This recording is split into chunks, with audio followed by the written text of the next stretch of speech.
Հիշում եք, թե ինչպես էինք մանկության տարիներին կրծքով լի շնչում սառը օդը, եւ այն թվում էր քաղցր, անվերջանալի, գրեթե անկշիռ։ Մենք դուրս էինք վազում, ծիծաղում էինք, եւ թոքերն աշխատում էին դարբնոցի կատարյալ փուքսի պես, աննկատ, հզոր եւ մաքուր։ Իսկ հիմա լսեք ինքներդ ձեզ այս պահին, առավոտյան կրծքավանդակի այդ դավաճանական սուլոցին, թե ինչպես է դժվարությամբ տրվում երրորդ հարկ բարձրանալը, այդ մածուցիկ զգացողությանը, ասես ներսում ամենախորքում ծանր ու սառը մառախուղ է նստել, որը խանգարում է կատարել այն իսկական խորը շունչը։ Գիտեք, ես իմ 30 տարվա պրակտիկայի ընթացքում տեսել եմ հազարավոր թոքեր, եւ ես հաստատ գիտեմ, այն ինչ դուք անվանում եք տարիք կամ պարզապես հեվոց, հաճախ սովորական աղբանոց է։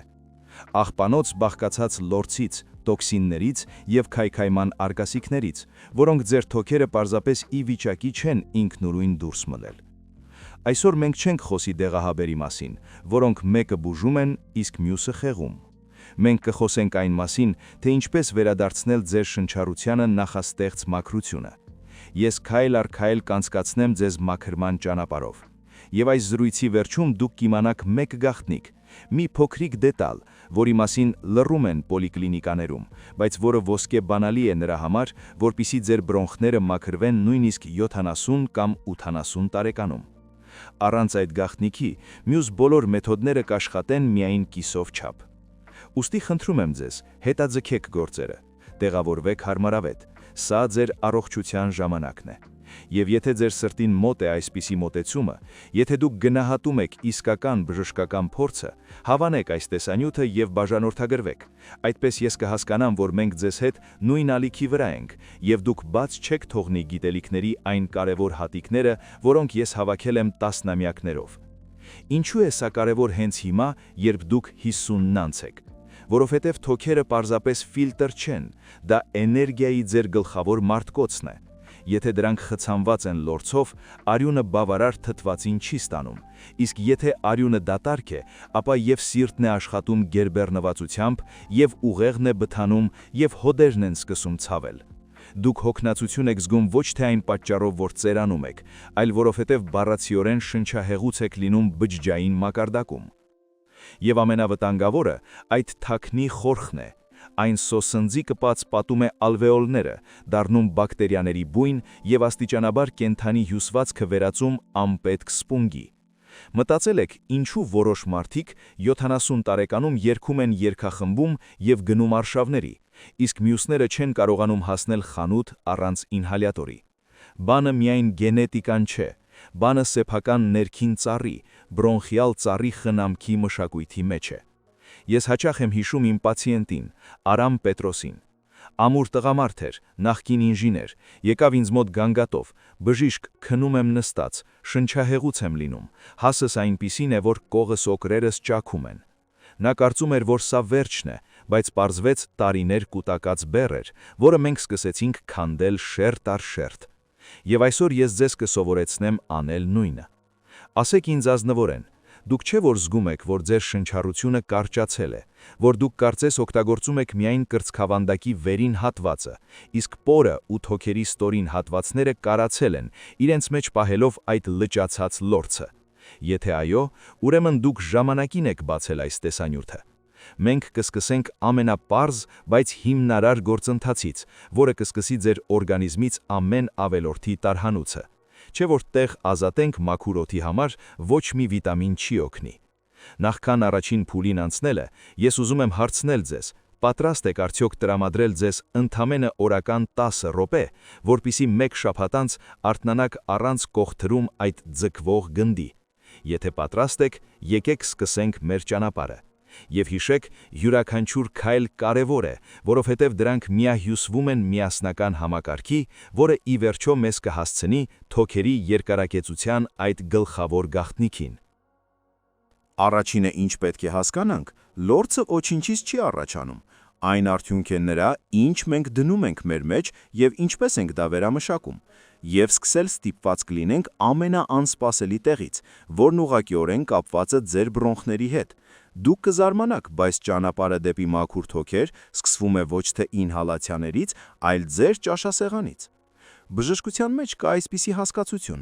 մուկոցիլիար մաքրում, կլիրենս, դա մեր բրոնխների ինքնամաքրվելու ունակությունն է, բայց այդ համակարգը փչանում է, երբ մենք բառացիորեն հեղեղում ենք այն սոսնձով ներսից։ Շատ իմ պացիենտներ գալիս են եւ ասում. «Բժիշկ, ես խմում եմ հազի դեմ բոլոր օշարակները, իսկ խորխը միևնույն է տեղից չի շարժվում»։ Այդ ժամանակ ես նայում եմ նրանց ապրելակերպին եւ տեսնում եմ միևնույն սխալը։ Մենք սովոր ենք համարել, որ կաթնամթերքը հասուն տարիքում կալցիում է եւ ոսկորների ամրություն, բայց 50-ից հետո մարդու համար կազեինի եւ լակտոզայի ավելցուկը հաճախ վերածվում է այդ նույն մածուցիկ լորձի, որը խցանում է ոչ միայն աղիները, այլև շնչուղիները։ Սա չի նշանակում, որ պետք է ընդմիշտ մոռանալ կաթնաշոռի մասին։ Ոչ, բայց եթե դուք առավոտյան խզոցներ եք զգում, փորձեք 7 օրով սննդակարգից հանել անարատ կաթը եւ յուղոտ թթվասերը։ Դուք կապշեք, թե որքան արագ կթթևանա կրծքավանդակը։ Դրա փոխարեն ես ուզում եմ առաջարկել ձեզ հին, տասնամյակներով ստուգված մեթոդ, որը ես անվանում եմ ներքին ցնցուղ։ Ամեն առավոտ նախաճաշից դեռ առաջ խմեք 1 բաժակ տաք ջուր, ոչ եռման, այլ հենց զգալիորեն տաք ջուր, մոտ 40-50 աստիճան։ Սա գործարկում է ավշային, լիմֆատիկ համակարգը,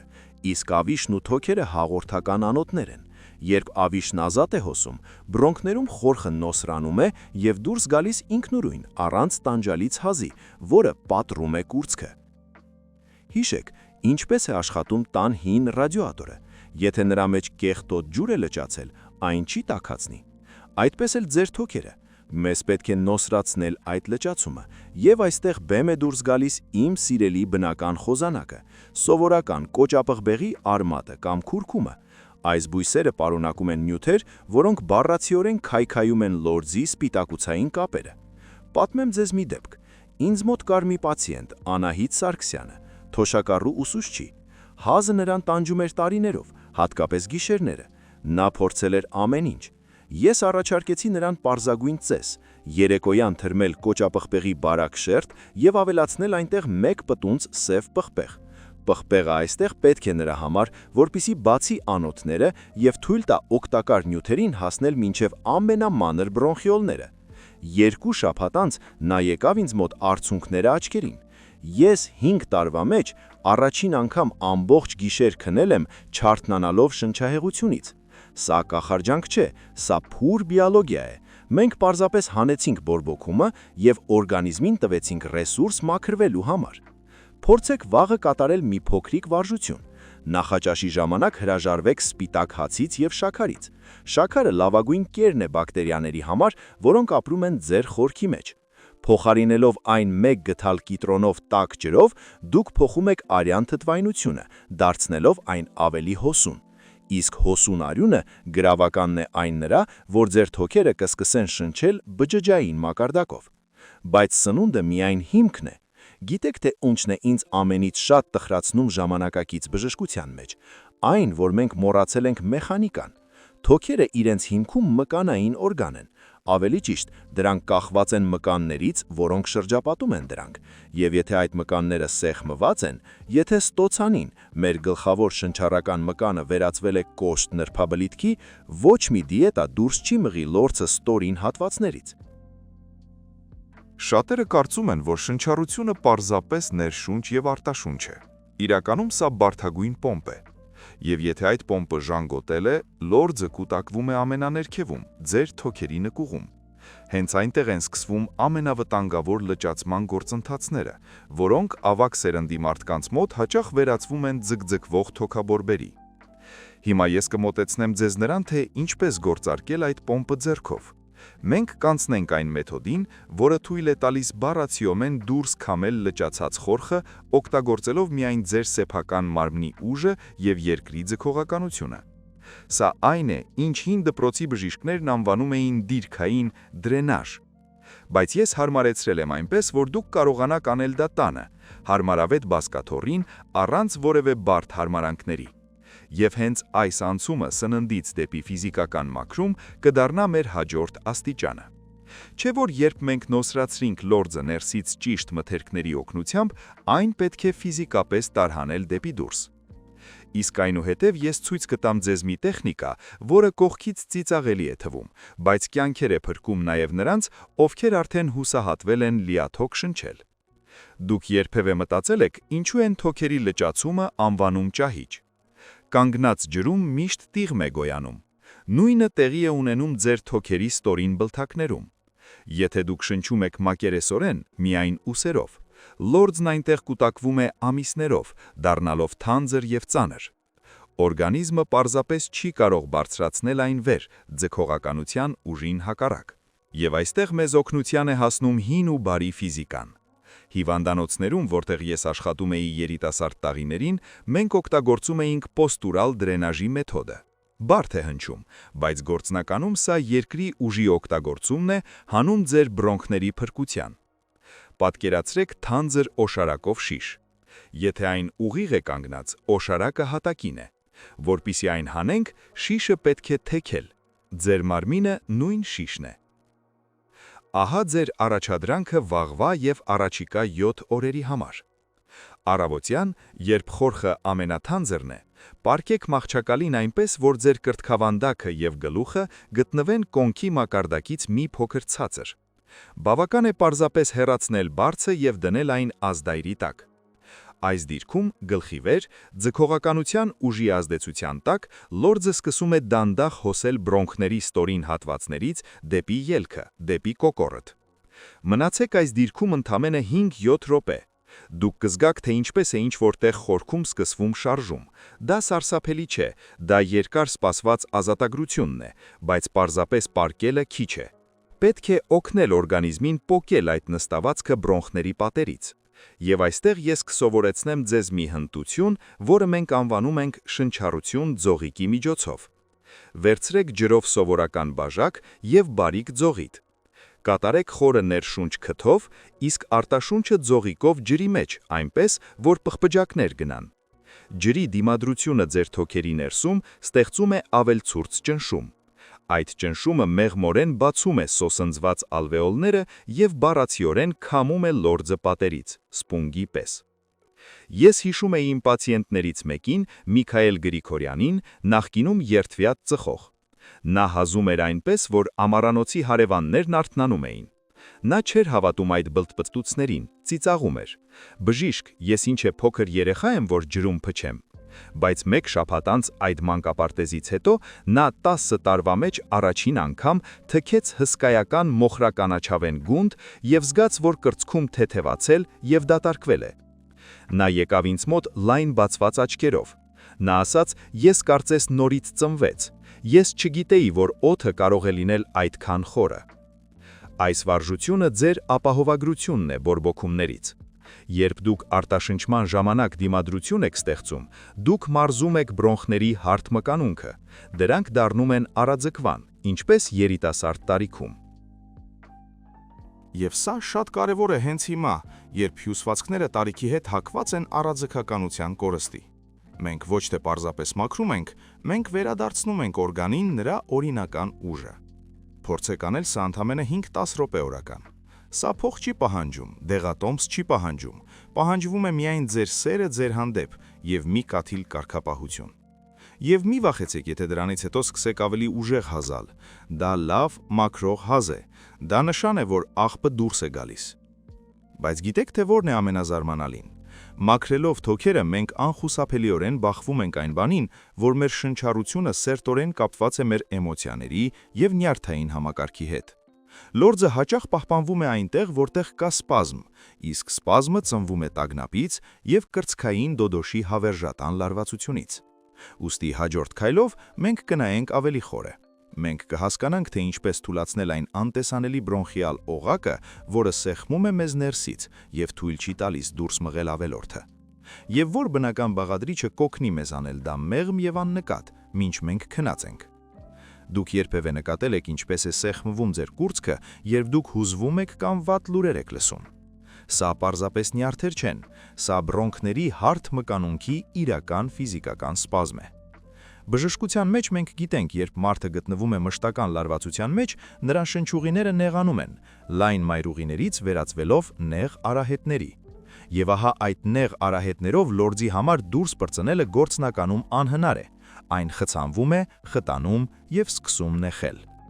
Ուստի, որպեսի մաքրենք թոքերը, մենք պետք է սովորենք բաց թողնել դրանք։ Ես հաճախ եմ ասում իմ պացիենտներին, ձեր թոքերը թևեր են, իսկ թևերը չեն կարող բացվել նեղ վանդակում։ Եվ այդ վանդակը հաճախ ծառայում են մեր սեփական սեղմված ուսերը և հավերժ լարված պարանոցը։ Եկեք հենց հիմա կատարենք մեկ փոքրիկ, բայց շատ հզոր գործողություն։ Իջեցրեք ուսերն ավելի ուժեղ, զգացեք, թե ինչպես են դրանք բառացիորեն ընկնում ցած։ Հիմա թեթևակի տարեք դրանք հետ, բացելով կրծոսկրը։ Զգում եք, թե ինչպես ավելի շատ տեղ բացվեց ներշնչման համար։ Սա էլ հենց մեխանիկական թուլացման սկիզբն է։ Բայց որպեսի այս թուլացումը հասնի մինչև խորքեր, մինչև այն մանրագույն բրոնխիոլներ, մեզ դաշնակից է պետք բնության աշխարհից։ Իմ պրակտիկայում կար շրջան, երբ ես ուսումնասիրում էի հին դպրոցի բժիշկների բաղադրատոմսերը։ Եվ գիտեք, թե ինչ էին խորհուրդ տալիս կրծքի ճնշման դեպքում։ Սովորական ուրցը, թիմյան։ Այս բույսը իսկական նվեր է նրանց համար, ովքեր 50-ը անց են։ Նրա մեջ պարունակվում է թիմոլ, նյութ, որն ազդում է որպես մեղմ, բայց շատ արդյունավետ սպազմոլիտիկ։ Այն ոչ միայն սպանում է մանրեկներին, այն թուլացնում է այն անտեսանելի մամլակները, որոնք զսպում են ձեր բրոնխները։ Ես խորհուրդ եմ տալիս իմ պացիենտներին անել տաք ինհալացիա, առանց ինհալյատրի։ Պետք չէ շնչել եռացող կաթսայի վրա, դա անցյալ դար է և հաճախ վտանգավոր դեմքի անոթների համար։ Պարզապես թրմեք ուրցի թունդ թուրմ մեծաբաժակում, ծածկեք այն ափերով, թողնելով նեղ ճեղակ և արեք այդ բուրավետ գոլորշի մի քանի խորը, հանգիստ ներշունչ։ Եթերայուղերը կընկնեն ուղիղ լճածման գոտի, դրանք ազդանշան կտան ձեր ուղեղին, ամեն ինչ հանգիստ է, կարելի է թուլանալ։ Եվ երբ որ սպազմը անցնի, այն խորքը, որ մենք փափկացրել էինք ճիշտ սնունդով և տեղաշարժել դիրքային դրենաժով, կսկսի դուրս գալ անհավանական հեշտությամբ։ Ինձ մոտ դեպք կար պաշտոնաթող մի զինվորի, Գարեգին Իվանի հետ։ Կարգապահ մարդ էր, բայց ծխել էր 40 տարի։ Նրա կրծքին մկաններից այնպիսի զրոհ էր, որ նա բառացիորեն չէր կարողանում ներշնչել փովով։ Մենք սկսեցինք ուրցից և թուլացման պարզ վարժություններից։ Մեկ շաբաթ անց զանգահարեց ինձ և ասաց. «Բժիշկ, ես երկար տարիների ընթացքում առաջին անգամ զգացի, որ օդը հասնում է փորի ամենաներքև, կարծես իմ ներսում բացեցին փակված պատուհանը»։ Եվ ահա այստեղ մենք մոտենում ենք շատ կարևոր պահի։ Որպեսզի պատուհանը բաց մնա, մենք պետք է սնուցենք թոքերի հյուսվածքը ներսից։ Տարիքի հետ սուրֆակտանտը, հատուկ նյութ, որը պատում է մեր թոքերը ներսից և թույլ չի տալիս դրանց կպչել, սկսում է սպառվել։ Առանց դրա թոքերը դառնում են չոր և փխրուն, ինչպես աշնանային տերևները, և լորձը կպչում է դրանց մեռյալ կպչունությամբ։ Որպեսզի դա տեղի չունենա, մեզ պետք են ճիշտ ճարպեր։ Մոռացեք ճարպազրկված դիետաների մասին, թոքերի համար դրանք կործանարար են։ Մեզ պետք է այն, ինչը գյուղի համակարգը։ Եվ հաջորդ մասում ես կպատմեմ ձեզ մի մթերքի մասին, որը խորհրդային ժամանակներում տալիս էին յուրաքանչյուր առողջարանում, բայց որի մասին այսօր անարժանաբար մոռացել են։ Սա այն է, ինչը վերականգնում է թոքային հյուսվածքի բուն կառուցվածքը և այն դարձնում անխոցելի ինֆեկցիաների համար։ Մենք մաքրումից կանցնենք հզոր վերականգնման, որպեսզի ձեր թոքերը ոչ միայն մաքուր լինեն, այլև դառնան ուժեղ, ինչպես երիտասարդ տարիքում։ Իսկ այնուհետև մենք կնայենք այն ոլորտին, որը միավորում է ասված ամեն ինչը երկարակեցության միասնական մեխանիզմի մեջ։ Դուք երբևէ մտածել եք, ինչու էին հին խորհրդային առողջարաններում նախաճաշին միշտ տալիս կարագի պատկարելի կտոր։ Դա պատահականություն չէր, կամ պարզապես կուշտ ռայեք, սննդաբաժին։ Այն ժամանակվա բժիշկները հիանալի գիտեին, մեր թոքերը մարդու մարմնի ամենաճարպախյալ օրգաններ են։ Բանն այն է, որ յուրաքանչյուր փոթրիկ ալվեոլ, այն պղպջակը, որտեղ արյունը հանդիպում է օդին, ներսից պատված է նրբագույն թաղանթով, որը կոչվում է սուրֆակտանտ։ Հենց այս շերտն է թույլ չի տալիս ձեր թոքերին սոսնձվել արտաշնչման ժամանակ։ Եվ 90%-ով այդ սուրֆակտանտը բաղկացած է հագեցած ճարպերից։ Երբ դուք անցնում եք ճարպազրկված դիետաների, ընկնում եք դատարկ շիլաների հետևից կամ վախենում եք խոլեստերինից ինչպես կրակից, ձեր թոքերը սկսում են բառացիորեն չորանալ։ Դրանք նմանվում են հին, ճաքճքած կաշվի, որին ցանկացած խորխ կպչում է խեժի պես։ Ես հաճախ եմ տեսնում այդ պատկերը ժամանակակից թոշակառուների մոտ։ Մարդիկ ջանում են սնվել ճիշտ, հանում են կենդանական ճարպերը, իսկ արդյունքում ստանում են խրոնիկ բրոնխիտ և հավերժական հևոց։ Ուստի իմ ձեզ բարի մասնագիտական խորհուրդը. եթե ուզում եք մաքուր եւ արածգական թոքեր, վերադարձրեք սննդակարգ որակյալ կարագը, իսկ ավելի լավ է յուղը, հալած կարագը։ Բայց կա մի մթերք, որը ես անվանում եմ շնչառության ոսկե բալզամ։ Դա սովորական խոզի ճարպն է, սալը կամ գորշուկի յուղը։ Հին միջոց, որ այսօր շատերը համարում են անցյալի մնացուկ, բայց իզուր։ Իմ պրակտիկայում դեպք է եղել։ Տարեց մի տղամարդ թոքերի ծանր բորփոքումից հետո ոչ մի կերպ չէր կարողանում վերականգնվել։ Հասը բառացիորեն հյուծում էր դրան։ Մենք ավելացրինք նրա սննդակարգում ընդամենը 1 թեյի գթալ որակյալ ճարպ օրական մասուրի տաք եփության հետ միասին։ 2 շաբաթ անց ռենտգենը ցույց տվեց այն, ինչը կոլեգաները չէին կարողանում հավատալ։ Հյուսվածքները սկսել էին վերականգնվել անհավանական արագությամբ։ Ճարպը քսայուղ է, երբ այն բավարար է, խորխը դադարում է լինելու սոսինց, այն դառնում է հոսուն եւ հեշտությամբ լքում է ձեր մարմինը։ Փորձեք այս շաբաթ պարզ կանոն. առավոտյան կերեք մի փոքր կտոր լավ սալ, խոզի ճարպ, առանց ֆանատիզմի, լուցկի տուփի 1/5 չափով, կամ ավելացրեք 1 գթալ յուղ շիլայի մեջ։ Դուք կզգաք, թե ինչպես է շնչառությունը դառնում փափուկ։ Այս զգացողությունը նոչինչի հետ չէ շփոթի։ Բայց հիշեք, մենք ձեզ հետ շղթա ենք կառուցում։ Մենք նոսրեցրինք լորձը ջրով եւ կնճապղպեղով։ Մենք տվինք նրան ելք մարմնի ճիշտ դիրքով միջոցով։ Մենք հանեցինք սպազմը ուրցով եւ կերակրեցինք թոքերը ճիշտ ճարպերով։ Հիմա մեզ պետք է անել այնպես, որ այս էֆեկտը ամրապնդվի։ Չէ՞ որ գլխավոր խնդիրը մեր տարիքում արյան լճացումն է արյան շրջանառության փոթը շրջանում։ Արյունը պարզապես ալանում է վազել թոքերի միջով, եւ դրա պատճառով այնտեղ կուտակվում է ավելորդ հեղուկ։ Որպիսի ցրենք այս լճացումը, մեզ պետք չէ մարաթոններ վազել, մեզ պետք է միացնել երկրորդ սիրտը։ Դուք գիտեք որտեղ է այն գտնվում։ Ձեր սրունքներում եւ թաթերում։ Հենց որ մենք ստիպենք արյանը ակտիվորեն բարձրանալ ներքևից վերև, այն հզոր հոսքով կլվանա ձեր թոքերը, իր հետ տանելով քայքայման բոլոր արգասիքները։ Եվ հաջորդ մասում ես ցույց կտամ ձեզ մեկ վարժություն, որը կարելի է անել նույնիսկ նստած հեռուստացույցի դիմաց, բայց որը թոքերի համար իր արդյունավետությամբ համեմատելի է Սոչիների անտառում 1 ժամյա զբոսանքի հետ։ Մենք կանցնենք նրան, թե ինչպես մեխանիկորեն գործարկել մաքրման համակարգը, օգտագործելով սեփական մարմնի ռեսուրսները, որոնց մասին դուք հնարավորեն նույնիսկ չէիք կասկածում։ Եվ սա մեզ կիպ կմոտեցնի այն ամենագլխավոր գաղտնիքին, որը ես խոստացել էի բացահայտել վերջաբանում։ Գիտեք, թե որն է առողջության հանդեպ ժամանակակից մոտեցման գլխավոր դժբախտությունը։ Մենք սովորել ենք բուժել օրգանները առանձին, թոքերը օշարակով, սիրտը դեղահաբով, իսկ ոտքերը քսուկներով։ Բայց մեր օրգանիզմը միասնական գետ է, եւ եթե այդ գետում լճացում կա, ապա տիղմը լորձի տեսքով կկուտակվի ամենախաղաղ վայրում, ձեր բրոնխներում։ Ես խոստացել էի ձեզ ցույց տալ, թե ինչպես միացնել երկրորդ սիրտը, եւ սա պարզապես գեղեցիկ փոխաբերություն չէ։ Մեր սրունքի մկանները հզոր պոմպ են, երբ դրանք աշխատում են, բառացիորեն դուրս են մղում արյունը վերև, հաղթահարելով երկրի ջքողականությունը։ Հենց որ այս պոմպը միանում է, արյան շրջանառության փոքր շրջանը, որն անցնում է թոքերի միջով, սկսում է աշխատել ամբողջ հզորությամբ։ Արյունը եռում է, այն դառնում է տաք, այն ողողում է յուրաքանչյուր ալվեոլ, իր հետ տանելով տոքսինները եւ նոսրացնելով լճացած խորխը։ Ահա ձեզ վարժություն ծույլերի համար, որը ես ինքս անում եմ ամեն առավոտ։ Նստած աթոռին կամ նույնիսկ պարկած անկողնում, սկսեք ակտիվորեն ձգել ոտնաթաթերը դեպի ձեզ եւ ձեզանից հեռու, ուժով, մինչև սրունքներում լարվածություն զգալը։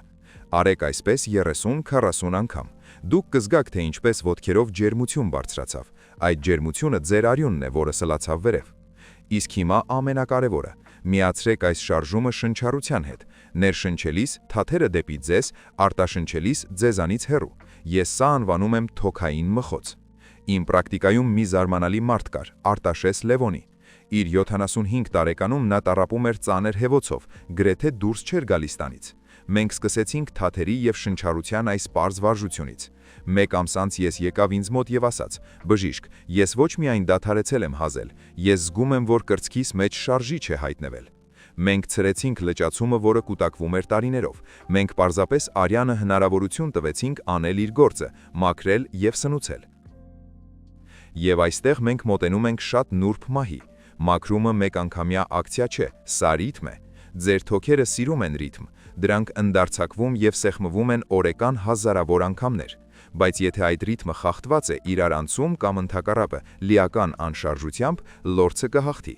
Մենք ձեզ հետ արդեն հսկայական ճանապարհ ենք անցել, մեկ բաժակ տաք ջրից եւ ճիշտ ճարպերից մինչեւ ստոցանիի եւ թաթերի հետ աշխատանքը։ Դուք արդեն գիտեք ավելին, քան մարդկանց 90%-ը, որոնք պարզապես օգնություն են սպասում դեղատնից։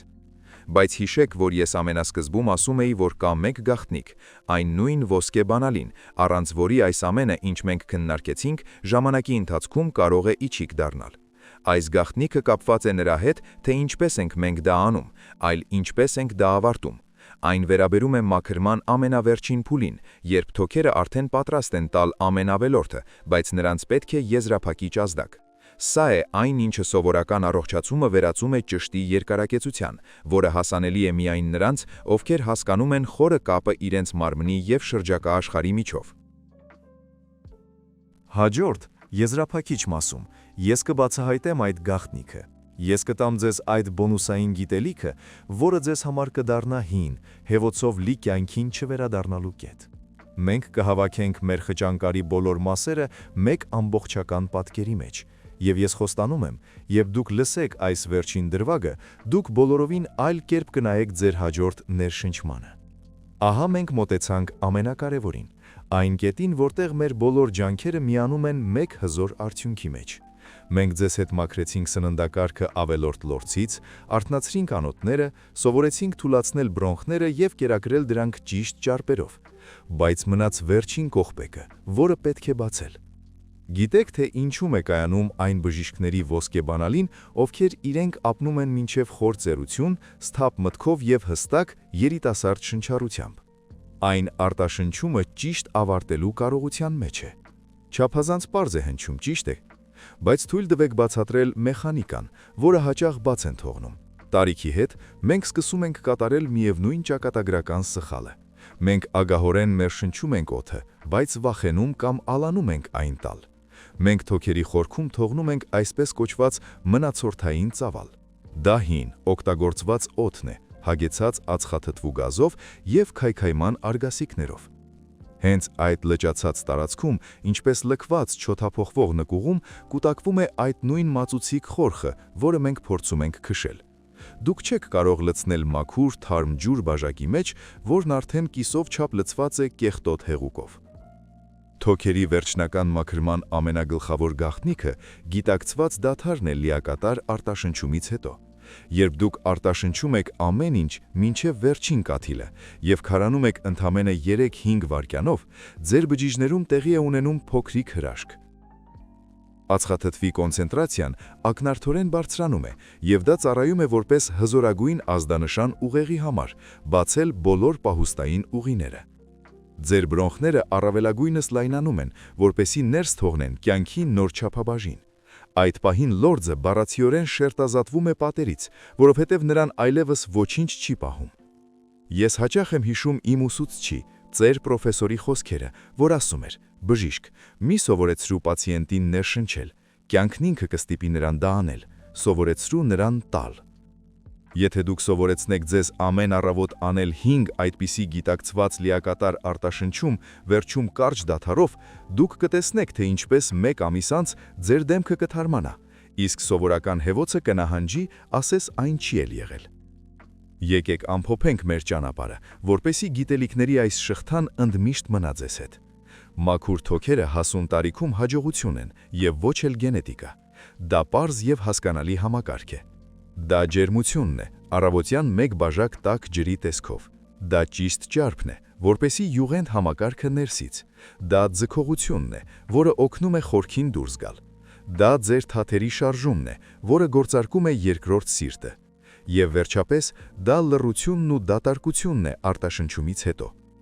Սիրելիներս, ես ասում եմ ձեզ սա ոչ պարզապես որպես բժիշկ, այլ որպես մարդ, ով ամեն օր տեսնում է տարբերությունը նրանց միջև, ովքեր ձեռք են քաշել իրենց վրա, եւ նրանց, ովքեր շարունակում են գնահատել ամեն օրվա պարգևը։ Ձեր շնչառությունը նուրբ թել է, որը կապում է ձեզ կյանքին։ Թույլ մի տվեք, որ այն մաշվի անփույտությունից կամ ծուլությունից։ Փորձեք ընտրել գոնե 2-3 խորհուրդ այն ամենից, ինչ մենք այսօր քննարկեցինք։ Ընդամենը 1 շաբաթ եւ ձեր մարմինը ինքը շնորհակալություն կհայտնի ձեզ առաջին խորը թեթև ներշնչմանը, որից գլուխը կպտտվի ինչպես երիտասարդ տարիներին։